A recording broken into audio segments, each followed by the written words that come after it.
Halo anak-anak semua, Assalamualaikum warahmatullahi wabarakatuh. Kembali lagi dengan pembelajaran IPA bersama Bu Mulia. Pada pembelajaran kali ini kita akan membahas mengenai pencemaran lingkungan. Oke, anak-anak, sebelum kita belajar, kita berdoa terlebih dahulu. Berdoa dimulai, berdoa selesai. Oke anak-anak, ditonton sampai habis ya videonya, jangan di-skip. Oke, misalnya di sini ibu mempunyai lingkungan yang bersih, tetapi gara-gara masuknya sesuatu nih, lingkungan ibu itu bisa jadi tercemar. Jadi apa sih yang maksudnya tercemar atau pencemaran itu? Jadi seperti ini, kita tanya profesor kita, itu apa pencemaran itu artinya? Pencemaran atau disebut juga dengan polusi, yaitu masuknya makhluk hidup, zat, energi ke dalam lingkungan hidup. Akibatnya apa? Akibatnya lingkungan hidup tidak dapat berfungsi sesuai dengan fungsinya. Jadi apabila masuknya sesuatu nih ke dalam lingkungan sehingga lingkungan itu tidak dapat berfungsi sesuai dengan fungsinya, itu yang kita sebut dengan pencemaran atau polusi.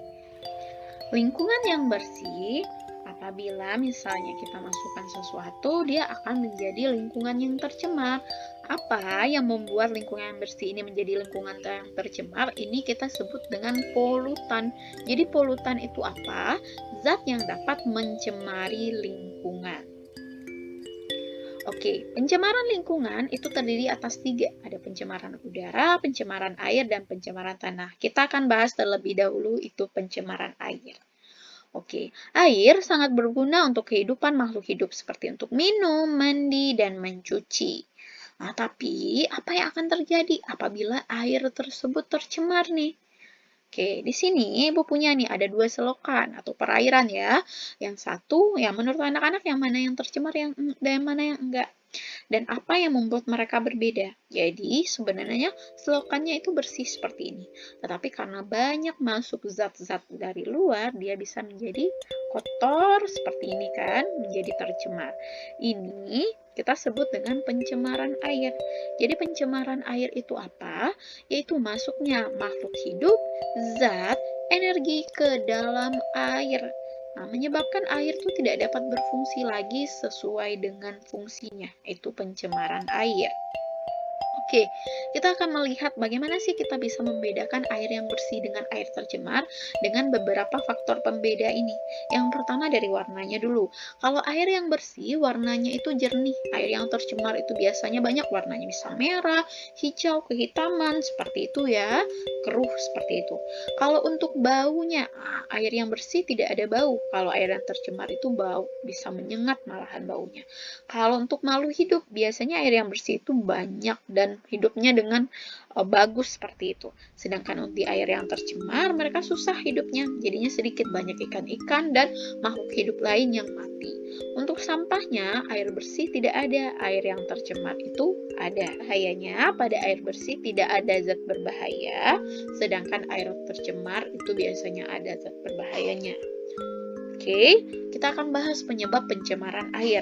Dia kita bagi atas 3 jenis limbah. Ada limbah industri, limbah rumah tangga, dan limbah pertanian. Untuk limbah industri itu bisa nanti dari limbah logam berat. Jadi ada pabrik, logam, atau besi seperti itu yang limbahnya dibuang saja. Kemudian limbah pabrik tekstil, kemudian ada limbah pabrik kertas, limbah pabrik batik. Kedua ada limbah rumah tangga. Pada limbah rumah tangga ini banyak sekali jenisnya. Misalnya nih ada limbah deterjen. Hasil sisa cucian itu nanti kalau masuk ke sungai dia bisa merusak sungai. Nanti menyebabkan ikan-ikan mati. Atau limbah sisa makanan dibuang saja walaupun bisa dibusukkan tapi itu lama dan membuat bau malah sungainya. Oke, ada limbah plastik. Ini yang paling susah sekali diuraikan nih. Ada limbah septic tank, itu dari toilet, dan ada limbah besi, kaca, dan cat nih yang nanti kalau terbuang di sungai bisa merusak sungai. Dan ada juga limbah pertanian.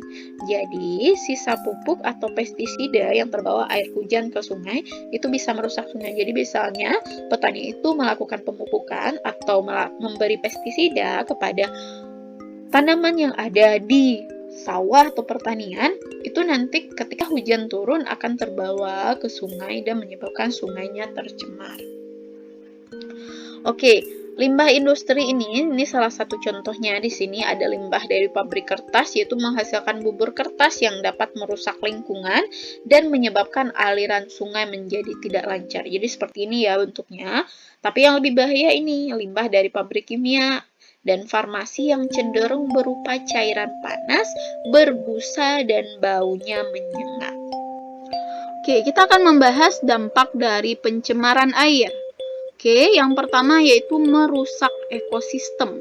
Jadi pencemaran air itu dapat membunuh hewan-hewan yang hidup di air maupun tumbuhan, ataupun kita yang mengkonsumsi airnya bisa juga rusak jadinya. Jadi jangan sampai terjadi pencemaran air ini. Selain merusak ekosistem, yang kedua ada gangguan kesehatan. Jadi penyakit yang disebabkan apabila menggunakan atau mengkonsumsi air yang tercemar adalah misalnya diare, cacingan, atau misalnya juga bisa gatal-gatal, panuan seperti itu ya.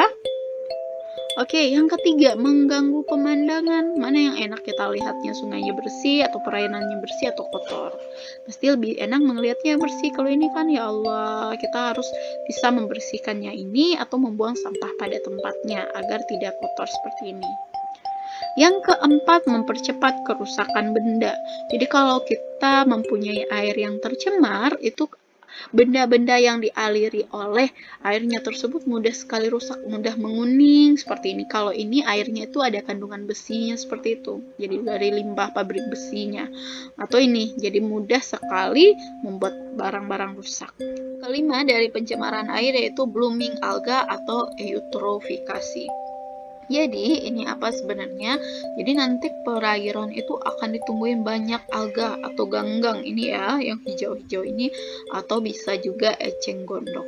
Bagaimana ini bisa terjadi? Jadi seperti ini. Jadi ini ada dua buah perairan.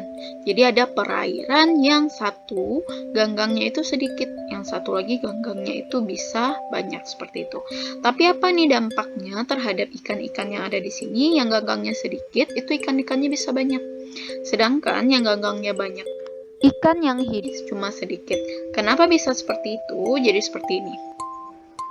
Apabila airnya itu bersih, ganggang yang tumbuh itu hanya sedikit, sehingga menyebabkan cahaya matahari bisa sampai ke dasar dari sungai tersebut dan tumbuhan di dalam sungai bisa berfotosintesis dan menghasilkan oksigen untuk ikan-ikan. Jadi ikan-ikannya bisa tumbuh dengan baik di sini. Tetapi apabila airnya tersebut dipenuhi oleh pupuk dan pestisida, hal ini akan menyebabkan ganggang yang tumbuh di sini itu akan subur tumbuhnya. Nah, subur tumbuh di sini. Sehingga cahaya matahari yang dari atas itu tidak bisa sampai ke dasar permukaan sungai, sehingga tumbuhan yang di dalam sungai ini tidak dapat berfotosintesis. Ini akan menyebabkan ikan-ikan yang di dalam sungai itu kekurangan oksigen dan banyak yang bisa mati seperti itu. Hal ini yang disebut dengan eutrofikasi atau blooming alga.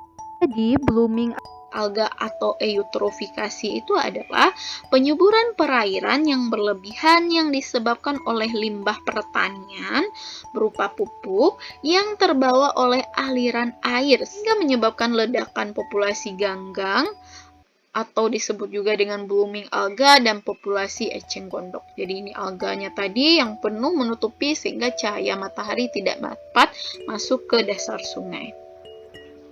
Oke, kita akan membahas cara mengatasi dan mencegah pencemaran air. Sebelumnya kita harus membahas dulu arti dari kata mengatasi dan mencegah. Jadi kalau mencegah ini sebelum terjadi pencemaran air, kita apa sih langkah yang akan kita lakukan agar tidak terjadi pencemaran tersebut. Tetapi kalau cara mengatasi setelah terjadi pencemaran air, apa yang kita lakukan untuk menanggulangi agar pencemarannya itu bisa hilang seperti itu. Oke, ini kita bahas dulu usaha mencegah pencemaran air. Jadi, ini kita bagi berdasarkan jenis limbahnya. Misalnya seperti ini. Kalau untuk limbah industri, limbah harus diolah terlebih dahulu sebelum dibuang di unit pengolahan. Kalau limbah rumah tangga itu bisa dengan cara mencegahnya, kita tidak buang sampah ke sungai. Atau dengan melakukan 3R, yaitu sistem reduce, reuse, dan recycle. Jadi ini yang akan kita bahas pada pertemuan selanjutnya, yaitu kita mengurangi jenis sampah nanti dan kita mendaur ulang sampah seperti itu. Kalau untuk limbah pertanian, kita bisa caranya menguranginya itu dengan menggunakan pupuk organik dibandingkan dengan pupuk buatan. Ataupun kita memberi penyuluhan dan pengawasan penggunaan pupuk pada lahan pertanian agar dilakukan secara efisien. Jadi agar petaninya nggak terlalu banyak menggunakan pupuk dan pestisida. Jadi kalaupun terbawa air hujan nggak terlalu banyak ke sungainya. Oke, ini salah satu contoh pembuatan kolam untuk pengolahan limbah. Jadi di kolam stabilisasi ini, air limbah diolah secara alami. Ini dilakukan untuk menetralisasi zat-zat pencemar sebelum dialirkan ke sungai. Jadi ini ada kolamnya untuk menetralisasi itu. Jadi ini bisa mencegah terjadinya pencemaran air. Oke, kita akan bahas usaha mengatasi pencemaran air. Jadi, yang pertama itu kita bisa melakukan gotong royong untuk membersihkan sungai yang sudah tercemar, bisa dengan cara mengambil sampah yang masuk ke sungai nih. Jadi, ini udah terjadi nih pencemaran, baru kita melakukan penanggulangan untuk mengatasinya. Atau yang kedua, kita bisa menebar bakteri pengulai limbah ke sungai. Atau bisa juga menciptakan alat untuk membersihkan sungai yang dicemari limbah pabrik. Jadi, oke, ini kita bahas contoh soal, misalnya seperti ini. Bisnis jasa laundry atau cuci pakaian sangat menguntungkan, sehingga akhir-akhir ini usaha ini semakin marak. Tanpa disadari, limbah cucian yang dibuang ke sungai sangat mengganggu kehidupan makhluk hidup di sungai. Hal ini terjadi karena deterjen merupakan zat yang mencemari air, sehingga kualitas air sungai pun menurun. Usaha yang paling bijaksana nih yang dapat dilakukan untuk mencegah pencemaran tersebut dengan cara bagaimana nih kita dapat melakukannya. Ya, itu maksudnya sebelum kejadian ya kita lakukan. Oke, kita bahas optionnya. Yang pertama, menutup semua laundry. Kan nggak mungkin kan kita tutup orang usaha gitu. Yang B, melarang membuang limbah ke sungai. Ini juga nggak mungkin. Nah, karena mereka juga tidak ada tempat pembuangan limbah. Atau yang C, menanam pohon untuk penghijauan di tepi sungai. Masuk nggak? Nah, nggak masuk ya. Kalau yang D, mengolah limbah sebelum dibuang ke sungai. Ya, ini ya jawabannya. Soal kedua, usaha yang dapat dilakukan untuk dapat mengatasi pencemaran sungai akibat limbah pabrik apa? Jadi di sini katanya mengatasi ya. Apabila sudah terjadi pencemarannya, untuk dapat menanggulanginya agar air sungainya bisa bersih kembali bagaimana? Yang A, menutup aliran sungai dari perusahaan swasta tersebut. Nah, ini tidak bisa ya. Yang B, merelokasi penduduk dari aliran sungai. Ini maksudnya memindahkan penduduk nih, agar tidak dekat dengan sungai. Ini juga tidak masuk nih. Yang C, menebar bakteri pengurai limbah ke sungai. Bagaimana ya ini? Atau kita baca yang D dulu. Mengolah limbah industri sebelum dibuang ke aliran sungai. Jadi kalau kata-katanya mengatasi, ini setelah terjadi. Kalau yang D, ini jawaban untuk mencegah. Tapi kalau yang mengatasi, ini jawabannya adalah yang C. Oke, kita masuk yang ketiga. Kantong plastik yang digunakan sebagai wadah berbagai belanjaan biasanya dibuang setelah digunakan. Cara yang dapat dilakukan untuk mengatasi sampah plastik di lingkungan tersebut adalah yang A, memberi sanksi kepada setiap pembeli yang meminta kantong plastik. Ini sebenarnya bisa juga, tapi kita baca lagi dulu. Yang B, kantong plastik sebaiknya dikubur di dalam tanah. Ini tidak bisa ya, walaupun dikubur dia sangat susah terurai. Yang C, menggunting plastik menjadi penggalan-penggalan kecil baru dibuang. Sama juga, dia tidak akan mudah juga terurai. Atau yang D, mendaur ulang kantong plastik sehingga bisa dimanfaatkan lagi. Oke, jadi sebenarnya jawaban A ini juga bisa, tapi bukan memberi sanksi. Atau misalnya seperti sekarang, kalau kita mau ke Indomaret, Alfamart, kalau kita belanja itu kita bawa kantong sendiri, kita tidak diberi kantong plastik, bisa juga. Tapi cara yang paling bagus itu adalah cara yang D, mendaur ulang kantong plastik sehingga bisa dimanfaatkan lagi. Kedua yaitu pencemaran udara. Oke, pencemaran udara itu apa? Pencemaran udara yaitu masuknya makhluk hidup, zat, energi ke dalam udara. Mengakibatkan udara itu tidak berfungsi lagi sesuai dengan fungsinya. Jadi, penyebab pencemaran udara itu yang pertama ada oleh alam dan yang kedua ada oleh manusia. Kalau yang oleh alam ini misalnya terjadinya gunung meletus. Seperti itu yang akan mengeluarkan asap yang tebal dan ini menyebabkan pencemaran udara. Tetapi penyebab yang paling banyak itu oleh manusia, misalnya dari asap pabrik nih, atau dari asap pembakaran sampah. Ada juga yang lebih banyak itu dari asap rokok dan asap kendaraan nih. Dampak pencemaran udara yang pertama yaitu gangguan kesehatan. Nah, apabila menghirup udara yang tercemar akan menimbulkan berbagai jenis penyakit seperti yang pertama itu ada ISPA namanya, yaitu infeksi saluran pernafasan. Jadi nanti pada saluran pernafasan kita itu akan terjadi infeksi dan ini berbahaya, bisa menyebabkan kematian. Ada penyakit yang kedua yaitu namanya emfisema, kerusakan pada alveolus, yaitu pada kantong-kantong yang ada di dalam paru-paru kita ini. Dan banyak penyakit pernafasan lainnya yang bisa terjadi apabila kita menghirup udara yang tercemar. Oke, yang kedua itu untuk bagi tumbuhan apabila dikenai udara yang tercemar. Abu vulkanik dari meletusnya gunung berapi membuat udara tercemar dan memicu terpicunya hujan asam. Jadi hujan asam ini mengandung senyawa sulfur yang bersifat asam. Kondisi asam ini dapat mematikan tanaman setempat. Jadi walaupun nanti abunya ini bagi tanah bagus, tapi bagi udaranya ini nanti menyebabkan hujan asam dan ini bisa mematikan tanaman setempat. Oke, kita akan bahas cara menanggulangi pencemaran udara. Yang pertama yaitu dengan melakukan penghijauan, jadi menanam pohon kembali atau memperbanyak jumlah pohon.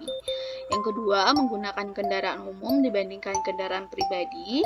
Yang ketiga, tidak membakar bahan-bahan beracun di udara terbuka. Empat, menggunakan bahan bakar yang mengeluarkan sedikit asap, misalnya bahan bakar gas LPG nih. Oke, yang kelima, lebih menggunakan sepeda dibandingkan kendaraan bermotor. Yang keenam, membatasi emisi gas buang pada kendaraan bermotor dan mesin-mesin industri. Oke, kita bahas contoh soal yaitu perhatikan grafik hubungan jumlah penduduk dan pencemaran lingkungan di bawah ini. Ini grafiknya ya, yang ke arah ke atas itu pencemaran udara, dan yang arah ke samping itu jumlah penduduknya. Berdasarkan grafik di atas dapat disimpulkan bahwa kalau kita coba lihat nih, gimana cara kita membaca grafik? Jadi kalau ini kan tidak ada angkanya, kita buat saja angka semu. Jadi ini maksudnya itu grafiknya itu dia itu lama-lama naik seperti ini. Jadi maksudnya semakin jumlah penduduknya itu naik, ini anggap jumlah penduduknya 10 seperti itu. Jadi semakin jauh 100, 1000 seperti itu ya. Pencemaran udaranya semakin lama juga semakin meningkat. Jadi cara membacanya seperti itu ya, karena di sini kita lihat garisnya naik. Oke, jadi kalau kita lihat di sini, yang A semakin banyak jumlah penduduk, pencemaran udara semakin berkurang. Ini salah ya. Yang B semakin banyak jumlah penduduk, pencemaran udara semakin meningkat. Baca dulu yang C, jumlah penduduk tidak berpengaruh terhadap pencemaran udara. Atau yang D, jumlah penduduk berbanding terbalik dengan pencemaran udara. Kalau yang option yang C ini kalau tidak berpengaruh, jadi dia sama aja, datar saja garisnya. Nah, tetapi karena ini garisnya yang di tengah ini naik, berarti jawabannya adalah yang